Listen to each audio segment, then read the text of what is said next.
है। मैं सबसे पहले तो ये कहना चाहूँगा, हम वार्ता को तैयार हैं।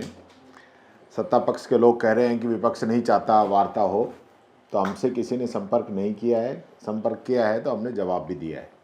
ऐसा नहीं हम लोग वार्ता नहीं चाहते, हम लोग चाहते हैं कि राजस्थान की जनता जो है ये बजट को सुनना चाहती है, और क्या बजट के अंदर आया है ये हकीकत भी हम बताना चाहते हैं कि जो आंकड़ों का खेल इन लोगों ने पेश किया है वो धरातल पे जाए, और जनता को जो 1-1 लाख रुपए कर्जे में इन लोगों ने डुबो दिया वो भी जनता के सामने जाना चाहिए।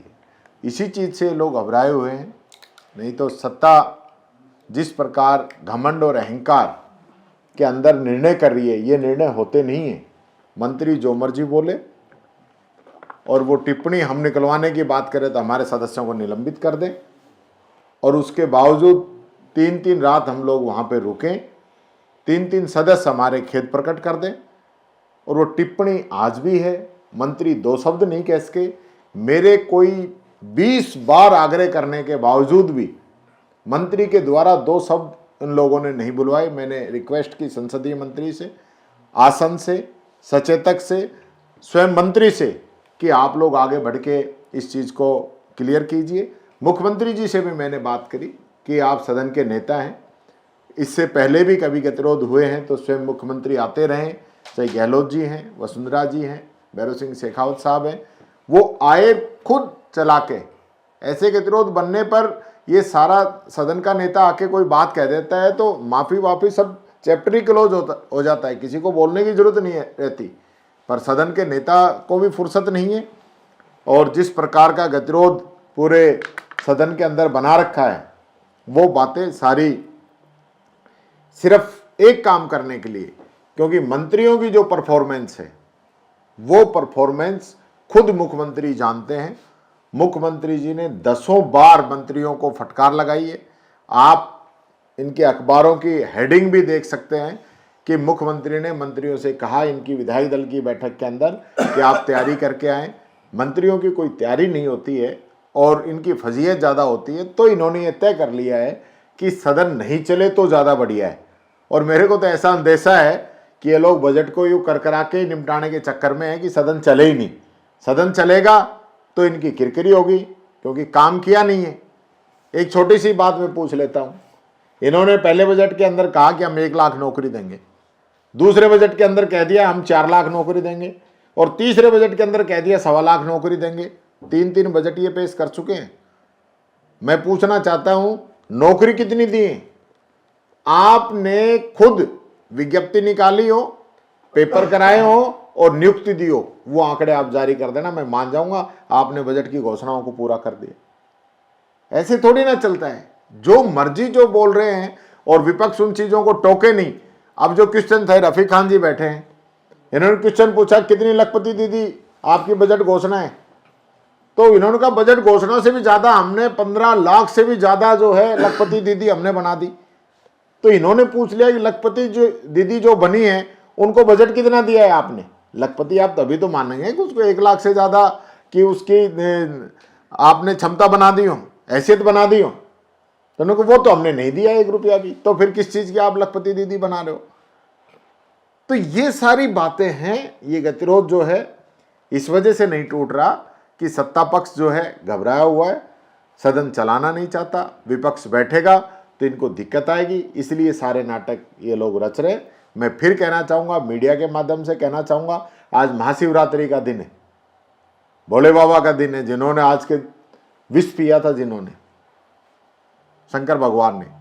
आज राजस्थान की 8 करोड़ जनता के लिए हम इतना सा विष नहीं पी सकते कि सदन हमारा चल सके। ऐसा क्या अहम हो गया, ऐसा क्या घमंड हो गया? आज जो सत्ता के अंदर जो लोग बैठे हैं, आज पदों पे बैठे, आज उनकी सरकार है, उनको आगे बढ़ के इस गतिरोध को खत्म करना चाहिए। उस बारे में तो कोई सोच ही नहीं है, कोई विचार ही नहीं है। पता नहीं किस किस प्रकार की टिप्पणी ये इनके मंत्री अब भी कर रहे हैं। वो चाहते नहीं गतिरोध दूर हो।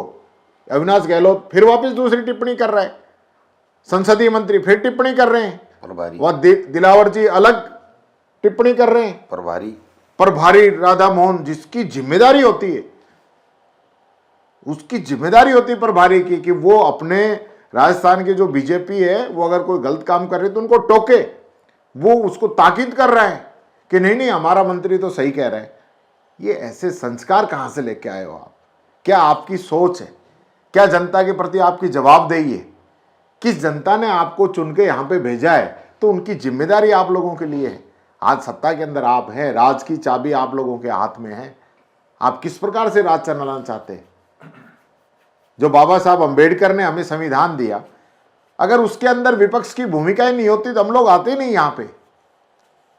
सरकार चलाने के लिए तो 51% चाहिए, तो इसका मतलब फिर ये 100% सीटें क्यों रखी है? राजस्थान में भी 101 सीटें यहां पे बना के भेज देते, बाकी 99 अपने घर रहेंगे। ऐसा नहीं होता कभी भी।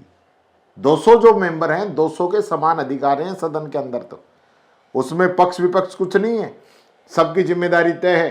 कोई मान लो निर्दलीय जीत के आ गया तो फिर उसको तो पूछोगे ही नहीं। और ये इनकी मानसिकता है।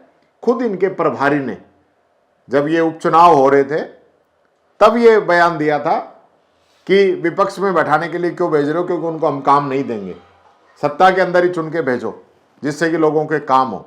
तो यानी कि विपक्ष के अंदर उनके काम ही नहीं करेंगे आप। वहां जो जनप्रतिनिधि चुन के आएंगे उनके तो आपका बजट में कोई स्थान ही नहीं रहेगा।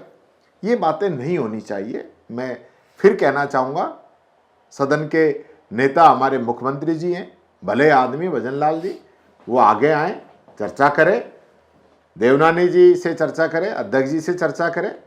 वो भी बुजुर्ग हैं, सीनियर हैं, बहुत पुराने हैं। और ये सारी चीज़ें, ऐसे गतिरोध जो है वो 2 मिनट में टूट जाते हैं। ऐसा नहीं होता कि जो गांठ हम मन के अंदर बांध के आ जाए। वह हमारे कोई प्लॉट थोड़ी बट रहे हैं, कोई ज़मीनें थोड़ी बट रही है, हमारे कोई संपत्ति में बंटवारे का विवाद थोड़ी है। राजस्थान की जनता की बात है, राजस्थान की जनता की आवाज़ हमें उठानी है। हम अपनी बात कहें, वो अपनी बात कहें। मैंने पहले भी कहा था, हमारे समय की जो योजनाएं हैं, ओपीएस है, चिरंजीवी है, पेंशन है, दिव्यांगजनों की है, सैकड़ों ऐसी योजनाएं हैं। आप उनमें कमियां बताइए, हमने कोई गलत काम किया वो उजागर कीजिए। आपकी सरकार है, आपने 1.25 साल में क्या अच्छा काम किया है वो बताइए, उसमें हम कमियां बताएं।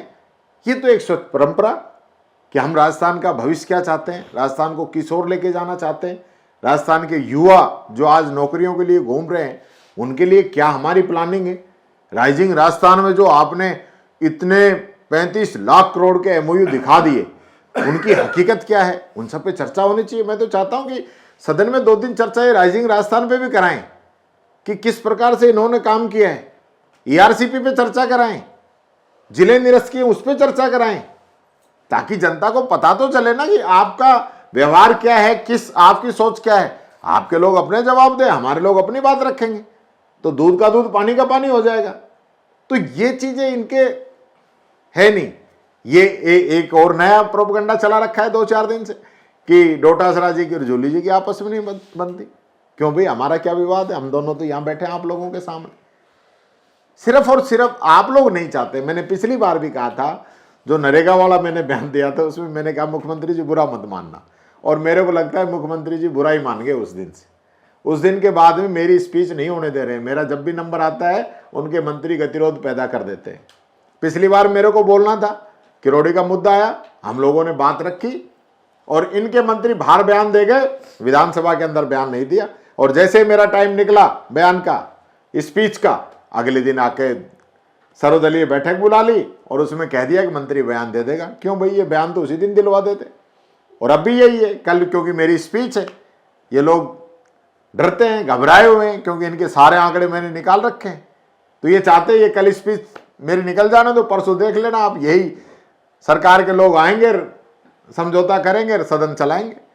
ऐसा नहीं होना चाहिए। इनके बड़ा मन करते हुए कल गतिरोध खत्म करें, मेरी भी स्पीच हो, इनकी भी बजट की रिप्लाई हो, अच्छा मैसेज जाए, प्रदेश के अंदर जाए। जब हमारे माननीय सदस्य ने यहाँ तक कह दिया, अगर अध्यक्ष जी को कोई बात अगर बुरी लगी है तो मैं उनके घर जाके भी उनसे बात करके इस पे जो भी उनके मन के वहम है वो मैं खत्म कर सकता हूँ। तो इससे बढ़ के कुछ होता नहीं। 3-3 बार इन्होंने खेद प्रकट कर दिया। आप प्रोसीडिंग निकलवा के देख लीजिए, मैंने खेद प्रकट कर दिया, पारिक जी ने कर दिया, फिर उसके बाद बचता क्या है? ये तो मैं तब कह रहा हूँ जब वो कह रहे हैं कि ये एमएलए लायक आदमी नहीं है, तब कह रहा हूँ मैं कि भाई कोई बात नहीं, मैं हूँ नहीं हूँ वो सदन संविधान, कानून, प्रक्रिया, नियम वो तय कर देंगे, लेकिन फिर भी मेरे मन में उनके प्रति नहीं है, वो मेरे बड़े भाई जैसे हैं, मुझे कोई दिक्कत नहीं। तो हम लोग तो इतना मान सम्मान रखते हैं, और इन लोगों का देख लीजिए आप क्या चेहरा है और किस प्रकार की इनकी भावना है, किस प्रकार की इनकी जवाबदेही है जनता के प्रति। यानी इतना भी नहीं कि जनता क्या सोचेगी ये भी इनके दिमाग में नहीं है कि भाई गतिरोध खत्म होना चाहिए। सरकार के तो कोई चिंता ही नहीं है।